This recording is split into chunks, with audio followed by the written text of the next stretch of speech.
Hi, Daniel. Hey, so I got good news. Okay. What we got So, on? so yesterday, the U.S. Marshals, the Marshal Service, the U.S. Marshals, were here at the jail.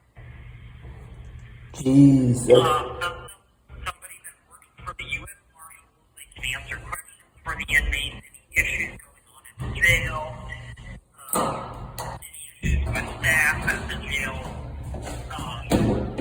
stuff like that. So I told them about the issue with my public defender and how I got deemed incompetent. I just kind of told them, like, I'm having issues with my case, okay?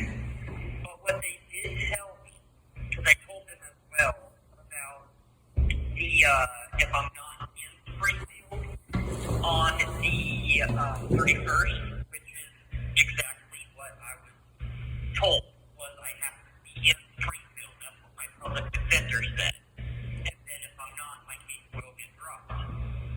The U.S. Marshal Service told me that if it's in the words that I have to be at Springfield, because I'm at Oklahoma, at Cimarron, and also in transfer, if they never said anything about transfer, and they're saying I have to be in Cimarron, or I have to be in Springfield, which I'm clearly not, then they will drop my case. And they've seen this type of thing before.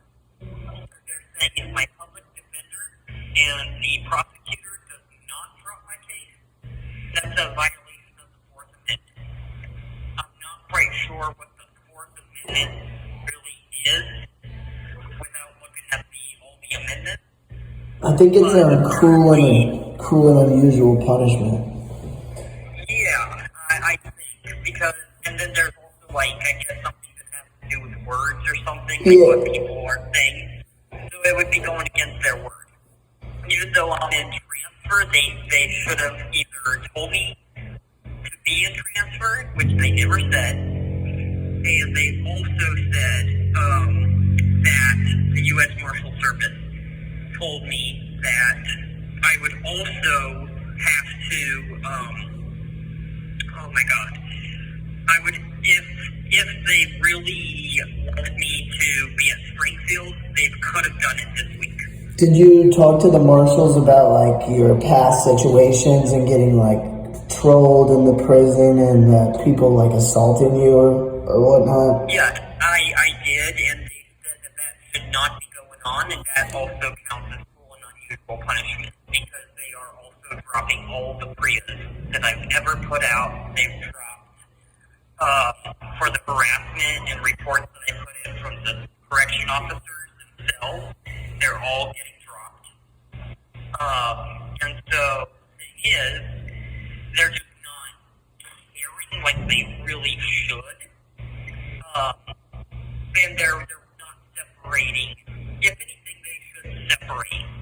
You see what I mean? I agree. And they're not even doing that. There's no resolution. There's no nothing. But the good news is I told Bob yesterday that we should start going ahead and planning for my release. Bob told me that he is still paying my phone bill. That's good. So that's a good sign because I must be getting out soon because you wouldn't want to keep paying my phone bill. That's true. He has hope. Right. So I told him hopefully I'm out in January. I don't know. But at this point, I don't think they can continue to hold me because they keep saying they're dropping the case. They keep saying all this stuff. They're not doing it. So at this point, even the Marshal Service told me it's cruel and unusual punishment. Yeah, why would they take you to Oklahoma for no reason if they weren't going to take you to Springfield? That makes no sense. What they should have done is, because I know that this is the transfer, because they don't do direct flights for some stupid reason, I don't know, but they don't do direct flights.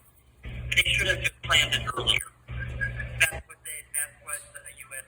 Marshal Service is saying. If they really wanted me in Springfield by the 31st, they would have already planned it before the holidays. Jeez, okay. And then not only that, I've decided that because the situation with me and Grace and what's going on with that, I've kind of decided that we're going, because Grace said that we were engaged, and that was before I got arrested. We were looking at houses.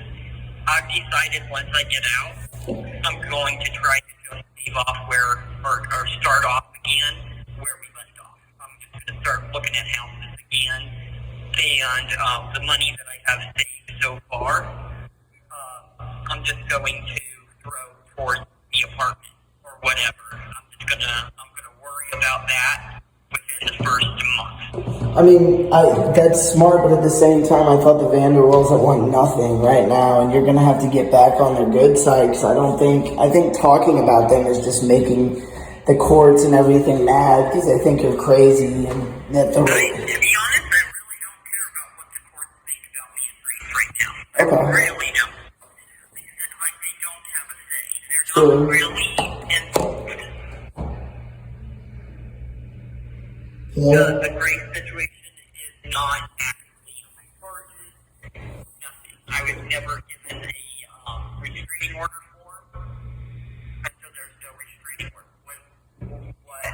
When I was at court on the very first hearing that I had on my arraignment, the judge even said that, like, I don't care about the vandal. Like, he straight up said that. Well, and I mean, in other news, did you learn in jail about that hitman that killed that CEO in New York? I did.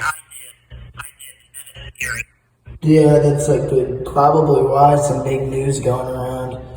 But also, like I said, I'm deciding I'm just going to worry about trying to get out as soon as possible. And my plan is like, Bob is saying I need somewhere to be. I'm aware of that. I don't know if the Vanderwolves will just meet me in the jail, and I will just do whatever they want, because I want to focus on being brave. Clark thing. I try every time to tell him that Grace is fake. He doesn't listen. What's going on with the He doesn't. if I get released and they're wanting to hold off for the time being until I get the apartment, then my best odds is just to try to get out and get the apartment. Yeah, no, I mean, obviously that or a halfway house because they might force you to go to a halfway. Well, here's another thing. I would have to plead to a deal, like a plea deal, to go to a halfway house. And I don't think that they want to, or the Vanderwolves even want me to plead guilty, because I would be pleading guilty to a felony. I mean, I honestly. And if Grace is saying, and Tina is saying that, like, they don't want me in and out of jail, then it would be best to just try to resolve everything. Yeah, but at the same time, it's probably, you gotta focus on yourself too. I get what you're saying, but I mean, so how are you doing in the Oklahoma Cimarron? As the food? Do they serve food? Do you get to go outside or anything?